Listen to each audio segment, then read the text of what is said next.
이 엄청나게 물려버린 개인 그 운명은 개인이 얼마가 물려 있느냐. 물려 있다는 표현은 솔직히 뭐 좋은 얘기는 아니죠. 나중에 하락 당할 때 개박살 난다 그런 의미가 바로 물려 있다는 의미인데, 일단 그럼 좋은 얘기로 얼마를 매수했나 봅시다.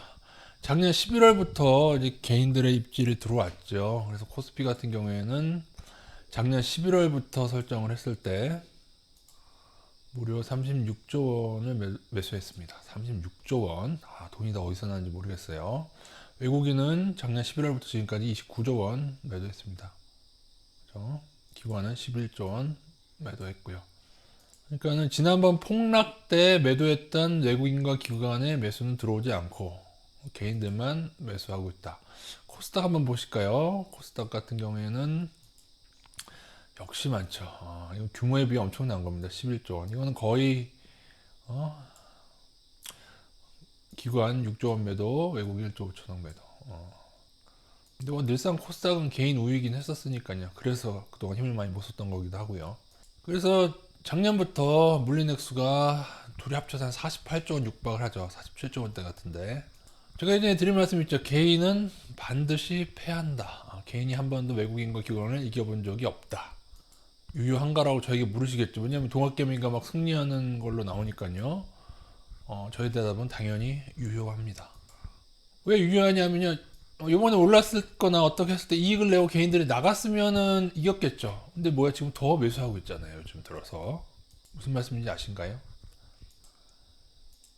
개인들이 이번 받는 기간에 팔고 깔끔하게 팔고 나갔다면은 뭐 그것도 뭐 큰 이득이라기보다는 여기서 물린 걸 회복한 정도겠죠. 여기서 회복했고 이제 좀 이득 구간이 날 텐데, 그죠? 뭐 크게 먹었다고 보기도 힘들어요. 그죠? 그런 구간인데, 그러면 여기서 개인 매도가 떨어져서 깔끔하게 매도하고 몇십 조 매도한 거 여기서 몇십 조 매도하고 나가면은 개인이 이겼다라고 제가 말씀하겠죠. 지금 어떻게 해요? 지금 오히려 요즘에 더 매수가 늘어나잖아요. 개인 매수 지금 활황이잖아요. 이제 뒤따라오는 개미들. 이렇게 말씀하실 겁니다. 아니 그러면은 솔몽님도, 솔몽 당신도 이번 반등 때 투자해서 투자 의견을 계속 유지하지 않았냐, 그래서 수익을 내지 않았냐 얘기합니다. 근데 다른 게 하나 있죠. 저희는 뭐예요? 조금이라도 외국인이 이상이 있거나 아니면 조금이라도 외국인 선물이 이상이 있거나 뭔가 이평선 이탈하거나 하면은 바로 제가 즉시 지치지 말고 조심하는 때를 가지고 있죠. 이제 그거가 다른 겁니다. 그러니까 물렸다는 것은 이 거대한 돈 한 번에 나갈 수가 없어요. 개인들이 만약 48조 원을 뭐 일주일에서 매도한다? 그러면 뭐 연하한가, 삼성전자도 연하한가 갈걸요. 상식적으로 그러지 않겠습니까? 하루에 거래량이, 매수 거래량이 나중에 없어지고 나면은. 그래서 저도 1400대에서 다시 100%로 들어갔다가, 물론 중간중간에 조금씩 줄였다가, 재매수했다가 하면서 수익은 내고 있으나, 그러니까 그 예전에 손실을 다 메꾸고, 조금 이득 보고 있으나, 불안한 이유. 그것은 뭐 위에 말씀드린 것과 마찬가지. 왜냐하면 개인이 외국인을 이겨본 적이 한 번도 없기 때문에. 지금도 이겼지 않았어요. 매도해야 이긴 거지. 물론 개인이 좀 다른 느낌이 있습니다. 일반 개인은 아닌 것 같고, 뭐라고 말씀드릴지, 제가 부동산 투기 세력. 이거는 여러 정황상 이건 맞는 것 같아요. 부동산 투기 세력 자금이 주식으로 이동한 건 맞는 것 같은데, 마용성인가 규제 이후에, 그러니까 부동산 믿으시는 분들 조심하세요. 우리나라 진짜 큰 돈 애들이 빠져나온 것 같아요.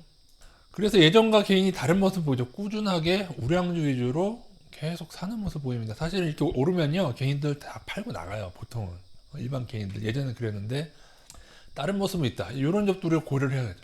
저는 이 돈이라고, 우리나라를 움직이는 고위층의 돈, 그러니까는 리치 펀드나 우리나라를 움직이는, 지금 국토부도 쥐고 흔들 정도로 정치권의 고위층과도 연관됐고 이 부동산 뒷구멍 자꾸 내면서 이 아파트 건설사를 하는 이 고위층의 돈이 저는 이 주식시장에 들어와 있다고 보는데, 뭐 이럴 수는 있겠죠. 이들이 정말 카르텔이면은 지네들이 매수한, 이런 삼성전자라 칩시다. 그걸 나중에 뭐 연기금이 미친 듯이 매수해줘서 이득을 실현하게 해준다. 뭐 그런 뭐 음모론적 시나리오가 불가능한 건 아니겠죠. 그러나 제가 뭐라고 했죠? 이 먹이 사슬의 가장 상위는 누구다? 그쵸, 달러 세력 월가예요, 월가. 이 금융을 우리나라가 여러분 국민연금이요. 우리나라 주식을 살리지 못합니다. 살렸으면 2008년도에 그 개폭락을 당했어요, 여러분. 무슨 말인지 아시겠죠? 상위가 여러분 우리나라에서나 그냥 이런 부동산 투기 세력이 떡덩거리면서 한 삽살개 수준이지. 어? 호랑이라니까 호랑이 월가는 그들이 삽살개들이 무리지어서 지네들이 어떠한 뭔가를 세웠다고 하더라도 월가가 다우나스닥 폭락시키기로 하고 그런 일들이 발생하면은 국민연금으로 안 돼요. 예전에 금융위기와 주가 폭락이 왜 있었을까요? 정부에서 그거를 부양을 안 했어요? 아니요, 늘 부양을 했어요. 그래도 뭐다? 금융위기가 닥치고 월가 애들이 풋세력이 하방 애들이 활동하게 되면은 여지없이 삽살개는 호랑이한테 다 날아가 버립니다. 제가 뭐라죠? 월간 호랑이, 기관은 늑대, 그 다음에 개인들은 개미인데 지금 얘 부동산 투기 세력은 일반 개인 아니고 삽살개 정도 된다고 말씀드렸어요. 삽살개 여러분 개 중에서는 꽤 사나운 개입니다. 여러분 귀여워 보이지만 그러나 늑대한테도 조금 안 되고 늑대한테도 좀 안 돼요. 그리고 호랑이한테는 발린다. 그래서 제가 매번 외국인 선물 보고 차트 대응하고 이런 게 또 그랬는데 또 오르면은 이제 또 상승 신호 나면은 또 다시 매수하고 이런 게 피곤하죠. 피곤한데 이렇게 안 할 거면은 투자를 적립식으로 하는 게 낫고 저는 그렇게 생각합니다. 이렇게 안 할 거면 아니면 아싸리 장투를 하든지. 그 2008년 금융 개폭락 때 삼성전자는 굉장히 덜 떨어진 축에 속했는데요. 그때 거의 마이너스 반땅 가까이 하락했어요. 마이너스 50% 가까이 났었어요. 이번 1분기의 삼성전자 하락은 근데 본격 하락이 아니에요. 삼성전자만 봤을 때 그때 보면 반땅 하락했나요? 아니잖아요. 2008년도에는 40 몇 프로인가 하락을 했었고 그게 그 많은 종목 중에서 양호한 수준이었습니다. 다른 것은 막 마이너스 70% 마이너스 60% 허다했어요. 특히 코스닥. 그래서 우리는 이거를 피하기 위해서 조금 뭐 덜 먹더라도 그렇다고 보면 저희가 뭐 하방 우위로 가진 거 아니지 않습니까? 지금까지 계속 상방 우위로 해서 조금씩 이득 처음에는 좀 첫 반등 때 많이 이득 받고 많이 회복했다가 나중에는 조금 이득이 적었을지라도 이득 내고 있잖아요. 그러나 이것만은 피하자. 물론 저는 만약에 2008년과 같은 폭락이 재폭락이 나온다고 해도 과연 지난번 1400대를 깨고 1200대로 갈 것이냐 그거는 조금 뭐 그렇다고 볼 수는 없다고 생각해요. 왜냐하면 지난번 폭락은 2000선에서 1400까지 떨어진 거고 만약에 여기서는 이제 지금 2400 근처인데 좀 더 오를 수도 있습니다. 상황 따라서 뭐 여기서 바로 꼬라박다 아니면 2500, 2600에서 만약에 하락한다고 칩시다. 그러면은 똑같이 비슷하게 큰 폭락이 와도 뭐 1700이나 1600이라고 칩시다. 그럼 지난번보다는 덜 떨어졌어도 그 뭐예요? 폭락의 강도는 더 크게 느낄 수도 있습니다, 여러분. 그런데 저보고 또 근데 상황은 이런데 수급은 안 좋은데 왜 그럼 한국 주식 투자하냐? 제가 또 이 얘기도 하죠. 한국 주식은 다른 나라 주식에 비해서 저평가이다. 자, 댓글 답변 시간 하나 갖겠습니다. 그 버핏 지수가 지금 100% 육박, 2,400대면 100% 육박돼서 하는데 그렇게 되면은 저평가라고 볼 수 없지 않느냐는 얘기인데 버핏 지수로만 보면은 그런 얘기 할 수 있는데요. 버핏 지수만 있는 게 아니죠. 그 여러 가지 주식 케이프 지수 그리고 PER, PB 여러 가지 측면이 있는데 버핏 지수는 GDP 대비고 오히려 케이프 지수는 근데 엄밀히 말하면은 버핏 지수는 하나의 지표는 되지만은 GDP랑 비교하는 거예요. 근데 기업이라고 하는 것은 원래 원칙적으로는 뭐예요? 기업의 수익과 비교하는 겁니다. 그러니까 오히려 저는 엄밀히는 케이프 지수가 더 확실한 고평가 지수일 수가 있어요. 기업의 수익하고 비교하는 게 원래는 맞죠. 물론 이것도 좋은 참고 자료긴 합니다. 이 말은 뭐예요? 우리나라 개인들 GDP는 별로인데 기업도 순이익은 좋다는 얘기가 되겠죠. 그래서 케이프 지수로 보면은 여전히 저평가이고요. 그래도 여러 가지 비교를 다 해보면은 저평가는 맞습니다. 그런데 아니 그러면 외국인은 왜 파는 걸까요? 라고 얘기를 하게 됩니다. 그리고 또 워렌 버핏은 그러면 왜 한국에는 왜 투자를 안 하죠? 그러면 이렇게 싼 가격에 지난번에 한국에 떡떡 투자했으면 지금 외국인이 다시 늘어났을 텐데요 라고 얘기하는데 왜 투자하지 않느냐?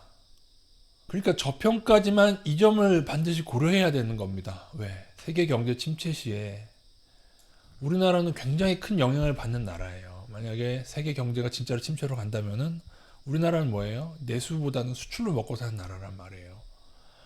정말 침체가 벌어져서 사람들이 스마트폰 사기도 힘들고 이렇게 저렇게 어려워지면 반도체 가격도 떨어질 거고 여러 가지 안 좋은 시나리오들이 외국인 입장에서 그들의 판단이 있을 거기 때문에 저는 한국에 투자하지 미온적이라고 보고 있고, 그 점이 한켠에 있고, 또 하나는 어쩌면 나중에 나스닥이 한번 크게 더, 그러니까 요번 폭락이 다가 아니고 지난번 폭락이 다가 아니고 나스닥의 진짜 개폭락이 어느 때인가 내년이든 올해 말이든, 빠르면 올해 말, 뭐 늦어도 내년 내후년쯤에 있는 게 아닌가. 그래서 우리나라 증시뿐만 아니라 각국에 있는 증시에서 달러 세력은 나가는 게 아닌가. 그리고 그걸 좋은 가격에 나가기 위해서 나스닥은 계속 올려붙이는 게 아닌가. 이 모델을 제가 언제부터 제시했죠? 2008년도 모델, 2007년에서 2008년도 모델이라고 얘기하고, 뭐가 똑같아요? 그 당시 선물과 주식 똑같잖아요. 그러니까 여러분이 생각하는 대로, 지금 상승론자들이 생각하는 대로 개인이 투자하다 개인이 투자하니까 주가가 더 오를 거고, 그런 거 없습니다. 그런 거 절대 없어요. 특히 기관은 개인들이 많으면 개인들 떨고 갑니다. 설사 오르더라도 개인 한번 털어야 돼요. 특히 개별 종목에서 굉장히 심합니다. 여러분 이거 알고 계세요? 그리고 급등주 이론에서도 이거 있는 이론이에요. 작전 세력이요, 개인들 많이 있는데 올리지 않아요. 하락시켜서 떨고 가요. 또 하나, 공매도 금지. 물론 공매도 금지가 영향은 있을 수, 이번 상승의 반등이 좀 크게 나오는데, 물론 일부 긍정적인 영향이 있을 수 있어요. 근데 제가 여러분이 묻는 건, 이번에 다우 나스닥이 이렇게 오르지 않았다면은 공매도 금지만으로 이렇게 오를 수 있었을까? 제 기억으로 2008년도에도 어느 시기인가 공매도 금지가 있었음에도 불구하고 그래도 폭락을 했거든요. 물론 외국인은 하락의 시작에서 공매도 금지가 되기 전까지 엄청나게 공매도를 쳐놨겠죠. 그 당시도. 제 말은 공매도 금지만으로 안 된다. 지금 오른 거는 여러분 다우나스닥이 오르지 않았다면은 이런 반등은 나오지 않았다. 그렇게 보셔야 되고요. 또 하나, 저금리지 않냐. 물론 전 금리 내릴 거라고 봅니다. 금리를 전 제로금리까지 갈 수 있다고 봐요. 외국인 채권 동향 보면은 금리 하락에 베팅하고 있는 것 같아요. 그리고 워낙 강세에 베팅하고 있는 것 같아요. 외국인들은 채권을 엄청나게 들어오니까요. 그런데 그 질문이 다시 되는 거예요. 원화도 강세고 저금리도 되는데 그럼 외국인은 왜 주식은 팔면서 우리나라 채권만 그렇게 왜 매도할까? 원화를 투자하기 위해서 왔는데 주식은 절대 안 사. 오히려 매도해. 왜일까라는 생각을 하게 되는 겁니다. 그래서 저는 외국인들이 어느 정도 7월달 때처럼 매수 전환을 해주지 않는다면, 7월달에 잠깐 매수한 거 다시 8월달에 다 나갔고요. 지금은 이제 9월 시작돼서는 지금 더 매도 강도를 더 이제, 어제가 8월 31일이었죠. 8월 31일날 더 매도 강도가 늘림으로 인해서 8월은 엄청나게 더 매도로 마감이 되는 겁니다, 여러분. 그래서 간단하지만은 않다.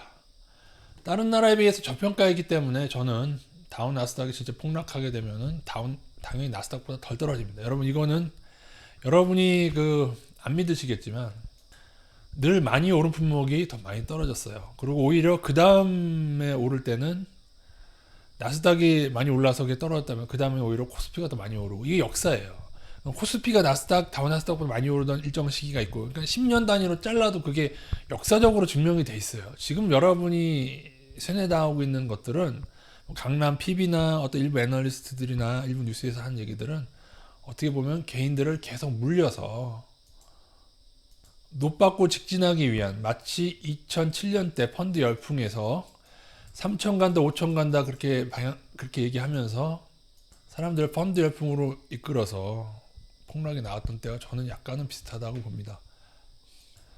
물론 외국인의 선물 동향을 보고 저도 반등을 예측하고 지금까지 그 방향이 상당히 맞았죠. 그렇죠? 외국인의 선물 방향과 차트 방향과. 그래서 늘 말씀드리지만 저희도 이번 상승 때 회복하고 수익은 내고 있지만 타이트하게 대응하지 않는 무작정적인 이런 48조 6번, 이거는 제가 볼 때 물렸고, 제가 볼 때 부동산 투기 세력의 자금은 제가 볼 때 물렸습니다. 이건 월가의 밥이 됩니다. 한번 지켜보시면 되는데, 단 그럼에도 불구하고 만약에 코로나가 정말 잘 해결되고, 그죠?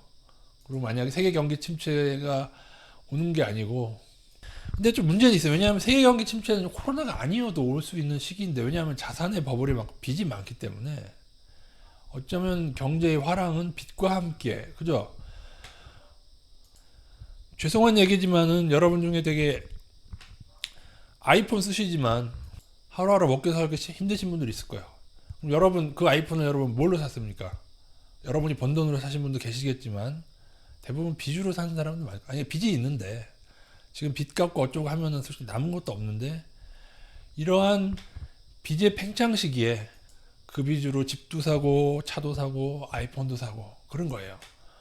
그러니까 반도체 수요도 뭐예요? 일종의 빚이 창출한 수요도 분명히 있어요. 그건 전 세계 마찬가지고요. 코로나가 아니어도 이제 빚을 회수하는 시기가 제로 금리가 지나가서 인플레가 나타나기 시작하면 오게 됩니다. 물론 이제 미국에서는 일단 쉴드를 쳐놨어요. 인플레가 2%가 되더라도 제로 금리를 유지하겠다는 식으로 쉴드 쳐놨어요. 뭐 그들이 지금 나스닥 올려야 되니까 그런 얘기 하고 있는 거죠. 근데 정말로 인플레가 심각하게 오면은 그럴 수 있어요, 여러분. 현재 지금 이 주식 얘기보다 더 복잡하게 지금 현재 각국이 하고 있는 양적 완화에 대한 문제점들이 결국에는 나타나게 되어 있습니다, 여러분.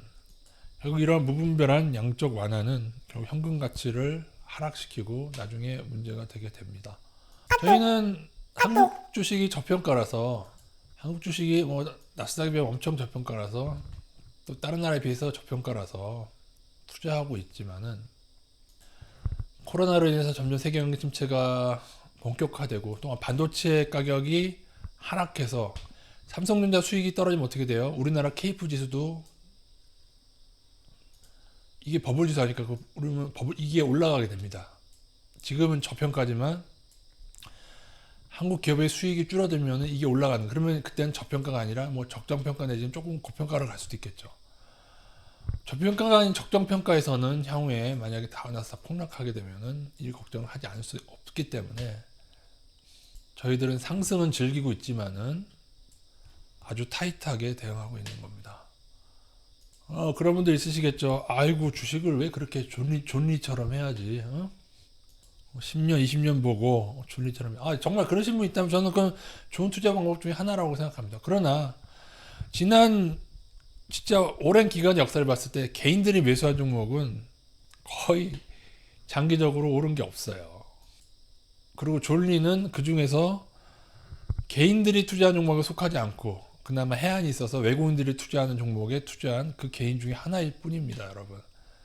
존리가 말하는 게 일부는 맞고 그분이 뭐 나스닥 다운 버블이 있어서 우리나라 투자한다 그 의견도 맞지만은 제가 그분의 의견은 100% 동조는 할 수 없다는 거 나중에 또 설명드리도록 하겠습니다. 제가 볼 때 개인은 물려버렸습니다. 외국인의 동향을 보고 2008년도에 외국인이 50조 원 매돈 쌓이고 폭락이 나왔다는 걸 알고 지금도 저희는 계속 계산하고 있죠. 그래서 지금 지난 3년간 외국인이 33조 원 탈출한 거를 알고 있는 것과 올해는 뭐 20 몇 조 원이지만은 지난 3년간 뭐 30 몇 조 원 그리고 2008년 때쯤 50조 원 넘게 쌓이면은 큰 폭락이 온다는 걸 알고 투자하는 것과 저금리고 개인이 사니까 무조건적으로 장기적으로 오른다고 투자하는 것은 이 나스닥 폭락이 나왔을 때 이것을 피할 수 있느냐, 본격적 금융위기가 시작됐을 때 좋은 기회를 놓치게 됩니다. 개인들은 지금 놓치고 있어요. 왜? 지금 미수 엄청 늘어나잖아요. 이해돼요? 그래서 개인은 반드시 망합니다. 지금 미수 신용 미수 쓰시는 분은요, 죄송하지만 여러분은 월가의 좋은 밥입니다. 호랑이가 개나 강아지를 물어뜯지 못해서 지금 물어뜯지 않고 있는 게 아니에요. 좀 더 많은 강아지와 개들이 더 모인 후에 물어뜯기 위해서 살찌우고 있는 것일 수도 있습니다.